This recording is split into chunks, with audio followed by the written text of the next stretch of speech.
Olá, sejam bem-vindos e bem-vindas ao RH Top 5 2025. Eu sou o Daniel Consani, CEO do Grupo Top RH, e vou fazer uma breve audiodescrição minha agora. Eu sou um homem branco de cabelos castanhos curtos e olhos castanhos. Estou usando uma camiseta preta e nesse momento eu estou numa sala bem iluminada com um fundo neutro e alguns elementos de decoração. Essa roda de conversa tem como tema IA, inteligência artificial, e pessoas, conexão que gera resultados, e faz parte da trilha RH Tech. Quem está aqui comigo para conversarmos sobre este tema que está abalando as estruturas do RH é o Silvio Costa, líder transformacional por inteligência artificial da RH Brasil. A RH Brasil é uma empresa que está indicada ao Top of Mind de RH deste ano na categoria temporários e efetivos, e eu já começo aqui agradecendo, na verdade, a participação do Silvio. Super obrigado por tirar um tempinho para participar do nosso congresso, Silvio. Perfeito, obrigado pelo convite. Então, eu sou o Silvio, um homem branco, cabelos pretos curtos, olhos castanhos, visto uma camisa preta, estou num ambiente iluminado com uma parede marrom ao fundo e um quadro abstrato. Obrigado pelo convite e vai ser um prazer falarmos um pouquinho sobre IA e pessoas. Maravilha, o prazer é todo meu, Silvio, em trocar essa ideia contigo. Eu quero começar a nossa conversa perguntando para você sobre a relação de fato de IA e pessoas. Quando a gente fala em IA no contexto de pessoas e organizações, de que tipo de conexão a gente está falando na prática? A gente está falando de uma conexão onde hoje existe até um certo, uma certa concorrência, né, de muito mais por desconhecimento sobre o que que a IA vai fazer, os empregos que ela vai tomar, os cargos que vão desaparecer com a IA. E essa relação, na verdade, ela é muito mais de cumplicidade do que de concorrência. Então, quando a gente fala de IA, nós estamos falando de que a IA ela vem para ser um acelerador do que as pessoas já executam hoje. Então, a decisão final ela continua sendo da pessoa. Os elementos históricos, por mais que a IA consiga, né, interpretar dados históricos com uma relevância muito grande, ela consegue literalmente interpretar o passado e fazer uma projeção de futuro com base nessa interpretação. Mas a decisão de prever futuro, de analisar cenário político, por exemplo, de analisar tendências que estão hoje no mercado, do negócio, do nicho, da região onde aquela empresa está inserida, isso é uma decisão que está na cabeça das pessoas. A IA ela pode projetar, mas ela não vai ter insumos, subsídios suficientes para essa tomada de decisão, né? Então ela vai tomar com base no histórico, né? A IA nada mais é do que um modelo probabilístico, né? Um modelo matemático. E a gente sabe que a vida ela não é matemática, então as pessoas precisam compreender, acima de tudo, de que a IA ela vem para ser um aliado para aumentar a produtividade das pessoas, né? Então, no final das contas, a IA ela é um acelerador, ela vai fazer com que as pessoas produzam mais, com que as pessoas tenham maior eficiência, com que as pessoas consigam entregar com maior qualidade os seus trabalhos, né? Inclusive, eu compartilho aqui um dado, saiu recentemente, né, um relatório do Work Trend Index de 2025, que fala que 80% da força de trabalho hoje já diz que está entregando o máximo, né? Ou seja, já está no limite. Se já está no limite, como que consegue entregar mais, né? Então a IA ela vem para ser esse complemento, para que hoje esses 80% da força de trabalho que estão dizendo que já estão na tampa, né? Estão no limite, que elas consigam aumentar a sua produtividade e entregar melhor ou entregar mais, porque muitas vezes, quando alguém declara que está entregando ao máximo, significa que provavelmente algumas atividades não estão sendo com a qualidade que ela gostaria de entregar. E a IA ela vem para ser esse complemento, né, para fazer com que, de fato, as pessoas consigam entregar mais e melhor.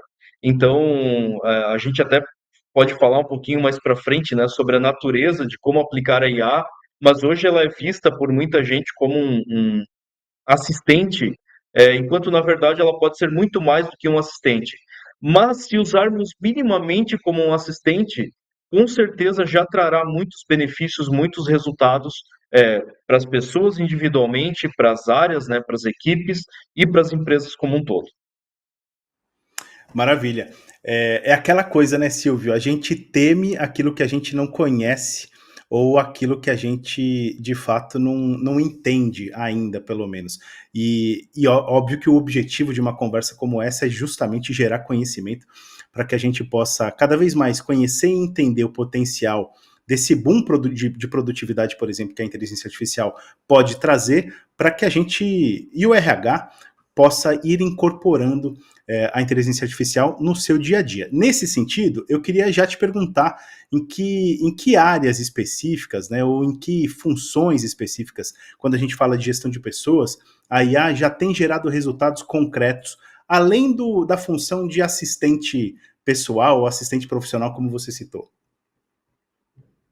Perfeito. Essa pergunta ela é muito interessante, né? Porque talvez esse seja o grande desafio da compreensão da IA pelo mercado de forma geral, né? Como que eu aplico a IA generativa para o meu negócio, né? Ou a IA que seja a IA geral, né? Que está vindo aí pela frente. Porque muita gente ainda pensa que, pô, é legal, eu consigo gerar um videozinho trocando a imagem da pessoa, ou eu consigo fazer uma transcrição de uma reunião. Então, são coisas muito básicas que o potencial da IA é muito maior do que isso, né?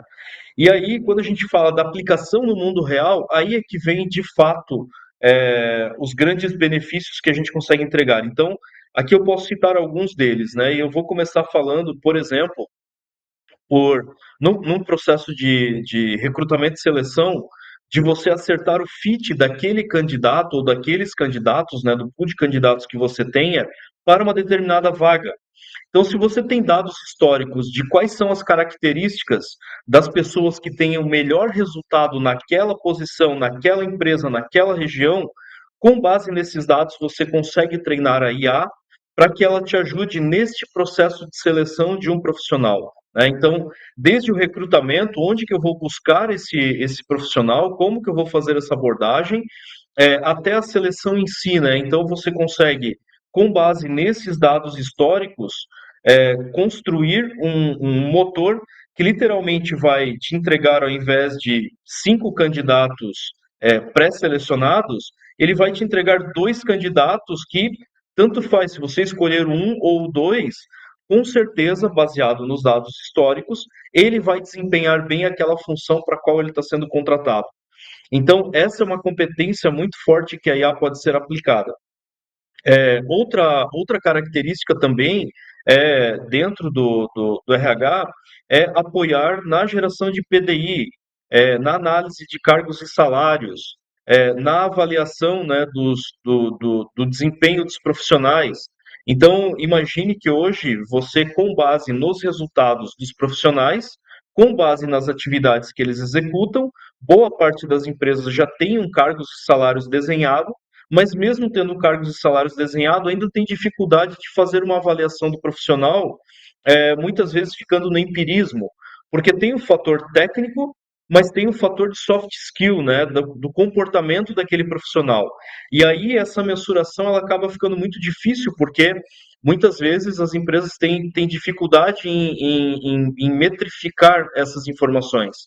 E quando você traz uma IA para te apoiar nessa análise, nessa tomada de decisão, você tira a personificação, ou seja, aquela preferência que o gestor tem por um tipo de perfil, por uma característica, essa personificação ela fica de lado. A IA ela vai fazer uma análise pura e enxuta das atividades que a pessoa está executando, das entregas que ela está fazendo, e baseado nisso consegue cruzar os dados e dizer assim, olha, o Silvio, ele tem uma remuneração que está incompatível com a entrega dele. Já o Daniel, que entrou na empresa há menos tempo, ele tem uma entrega superior à entrega do Silvio e ele deveria ter uma remuneração equiparada ou superior à remuneração do Silvio. E essa análise hoje ela é muito empírica, então a gente consegue tirar essa pessoalidade da análise e trazer para dados e fatos. Então, aqui são pequenos exemplos, né, de aplicação de IA que fazem com que na vida real, né, a gente consiga extrair o máximo aí das ferramentas, e vocês podem ver que esses exemplos que eu trouxe não são exemplos de assistentes, são exemplos de auxiliadores na tomada de decisão. Então, você vai tomar decisões baseado naquilo que você tem de informações sem o fator pessoal. Óbvio que o fator pessoal ele tem que ser considerado, né? Por isso que a gente fala que a decisão final sempre é humana.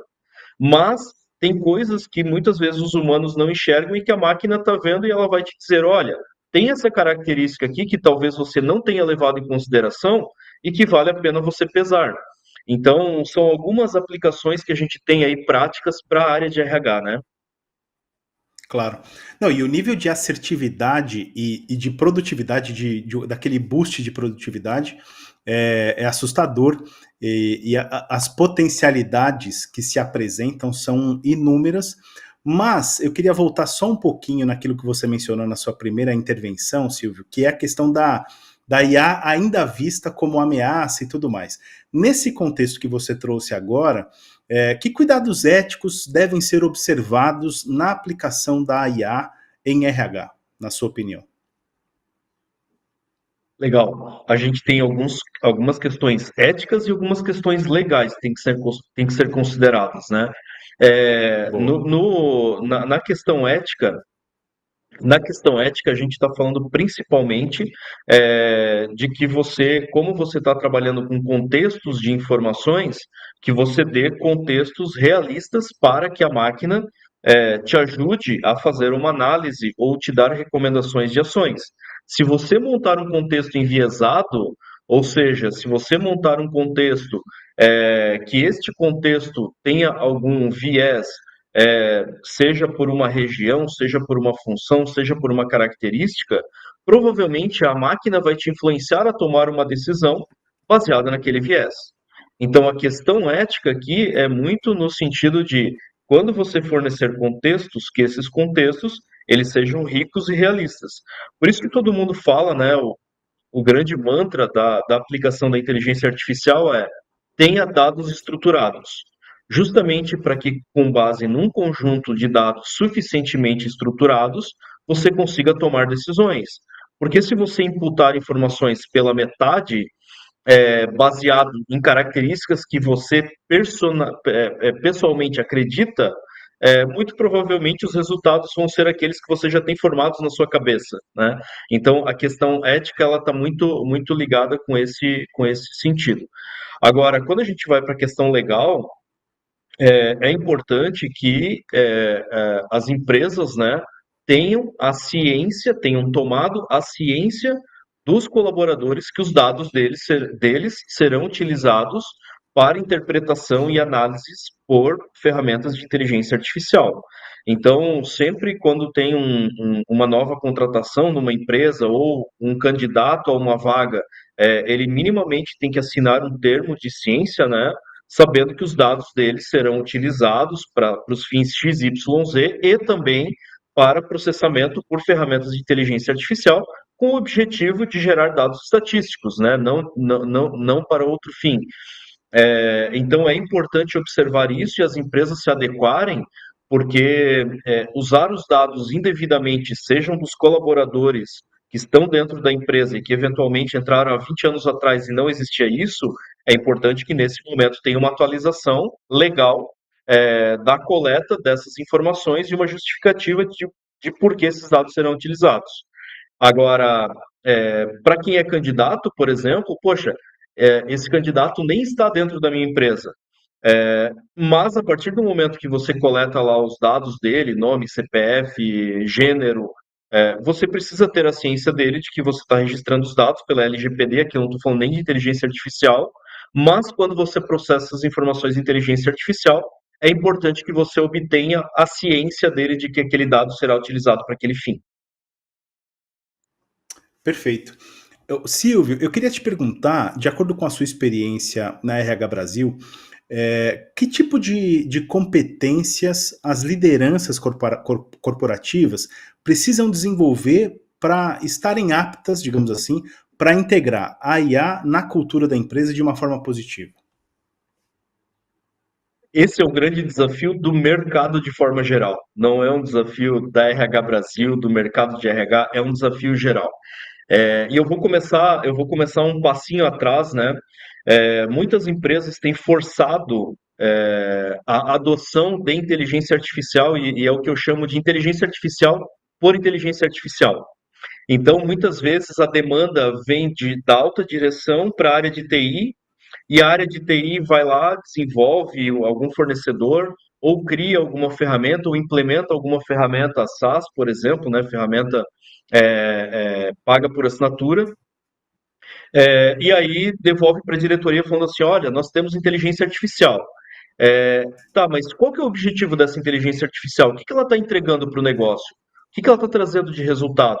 Qual o objetivo estratégico do negócio que essa inteligência artificial está atendendo? Ou qual item do nosso planejamento estratégico, né, que essa inteligência artificial está atendendo? Então, existe hoje essa corrida pela inteligência artificial, mas muitas vezes sem propósito. E essa falta de propósito gera esse bate-cabeça que a gente fala, né? Então, trazendo agora para o mundo de RH e trazendo para o nosso cenário RH Brasil, um dos motivadores do meu papel dentro da RH Brasil é justamente esse de conscientizar e levar as lideranças para que elas apliquem de fato a inteligência artificial, mas com propósito, não inteligência artificial por inteligência artificial. E aí, quando a gente vai para esse viés, o que é importante ressaltar? Para as empresas que querem adotar a inteligência artificial como meio de aumento de produtividade, como meio de atingimento de resultados, é extremamente importante que elas pensem na inteligência artificial como cultura do negócio. Não adianta trazer a inteligência artificial como uma responsabilidade da TI, porque a TI vai empurrar ferramentas para as áreas de negócio, que se as áreas de negócio não souberem o porquê e como aplicar aquelas ferramentas, muito provavelmente elas vão usar errado, vão dizer que não funciona e aquela iniciativa cairá por terra. Então, não pode ser uma iniciativa da TI. Da mesma forma, não pode ser uma iniciativa isolada de uma área qualquer dentro da empresa, seja ela do financeiro, seja do RH, não pode ser uma iniciativa da base, né, do time de operação. Então, um analista está usando a IA, né, e hoje é muito comum, né, assim, está usando o chat GPT, está usando IA. Beleza, o chat GPT é uma ferramenta, é um dos LLMs, né, da OpenAI, que estão disponíveis, que o pessoal tem acesso, que tem usado no dia a dia, mas a gente não pode confundir isso com aplicação de IA de forma corporativa, como governança, como negócio. Então, dentro desse cenário, o que é importante? É tratar a inteligência artificial como cultura. E quando a gente fala de cultura, é abordando toda a organização. Nós precisamos capacitar as pessoas da base para elas entenderem como funciona uma inteligência artificial, qual que é a origem dela, para que ela pode ser aplicada. E aí, quando a gente chega nos gestores, que foi a sua pergunta, isso já vem com uma estrutura que o gestor ele sabe quais são as dores da área. E quando ele sabe quais são as dores da área, ele externaliza essas dores e o time tem uma base para ajudar a compor alguma solução composta com o IA para resolver aquela dor. E o gestor, tendo conhecimento básico de IA, o que eu digo assim, nós não precisamos ter gestores que sejam engenheiros de inteligência artificial, mas eles têm que ter a literacia, eles têm que conhecer os conceitos da inteligência artificial. Porque quando essas ideias vierem do time ou quando os próprios gestores criarem essas ideias, o time tem que ter uma troca para aprimorar aquela inteligência artificial e entregar um resultado que realmente resolva um problema do negócio, que atinja um objetivo estratégico. Então, aqui eu estou falando que a gente precisa trabalhar a cultura, trabalhar a base da pirâmide, trabalhar o time completo nesta literacia, trabalhar os gestores na literacia, mas com o objetivo de que eles entendam quais são as dores estratégicas do negócio, qual a IA que eles podem aplicar para resolver aquele negócio, porque hoje existe uma infinidade de LLMs disponíveis no mercado, e se você escolhe uma LLM errada, por exemplo, para um determinado fim, talvez o resultado não seja o que você espera, talvez o custo inviabilize o negócio, talvez a velocidade com que aquela IA vai processar e vai te trazer retorno não atenda à necessidade de velocidade do negócio. Então, o gestor ele precisa ter essa literacia para entender que existem essas variáveis.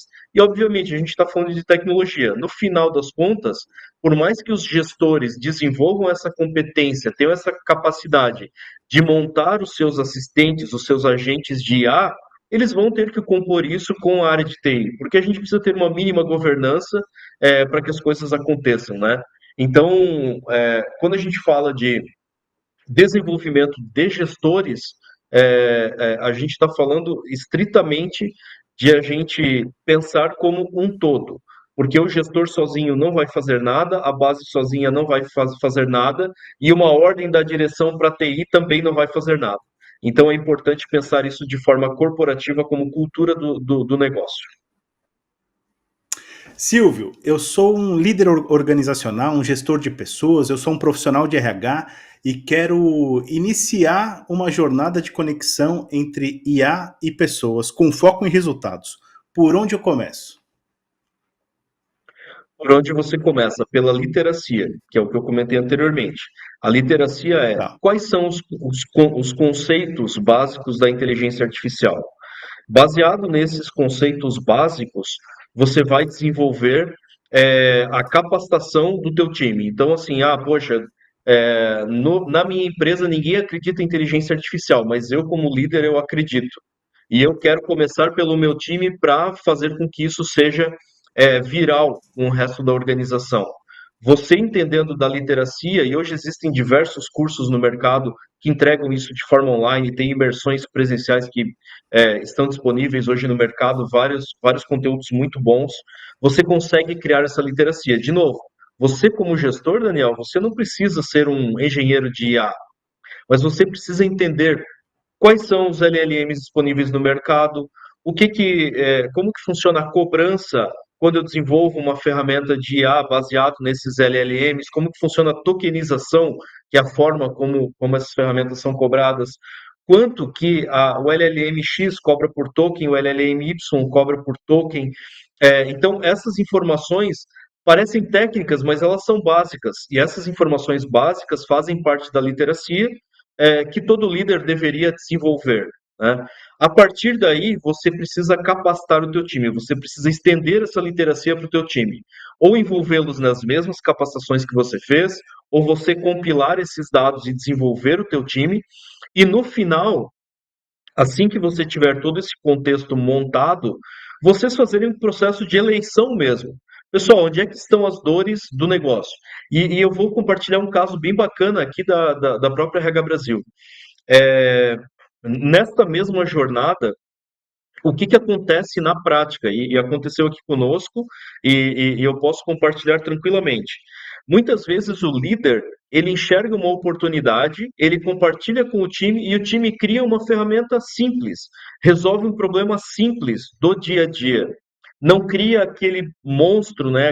Aquela solução gigante que vai, nossa, essa solução vai trazer 10% a mais de margem para a empresa. Não, não é isso.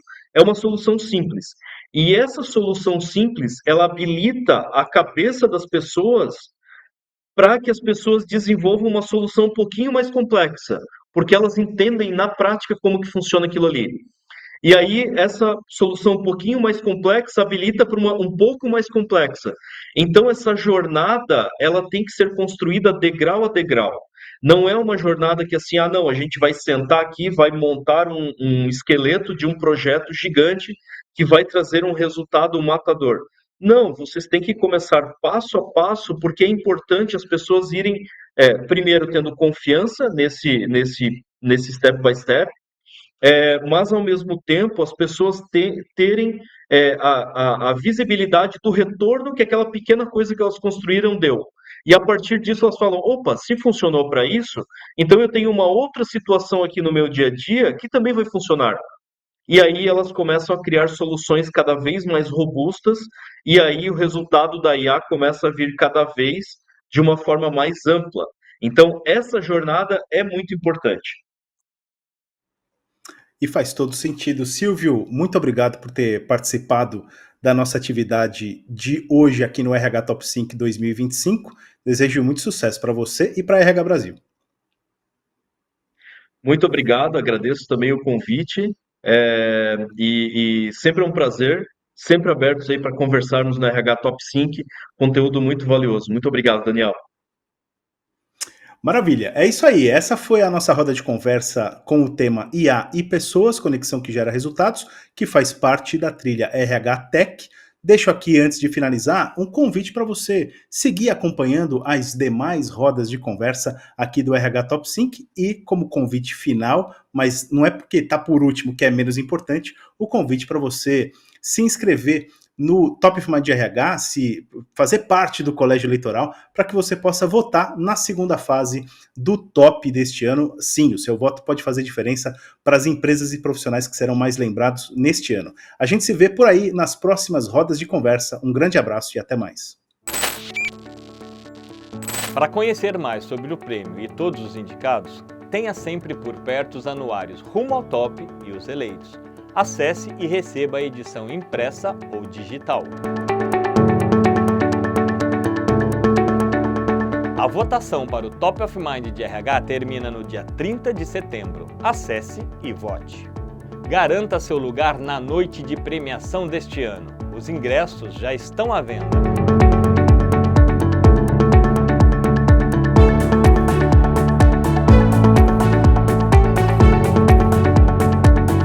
Não se esqueça de interagir com a gente nas redes sociais. Marque Top of Mind de RH no LinkedIn e Instagram e a nossa hashtag 28TopRH.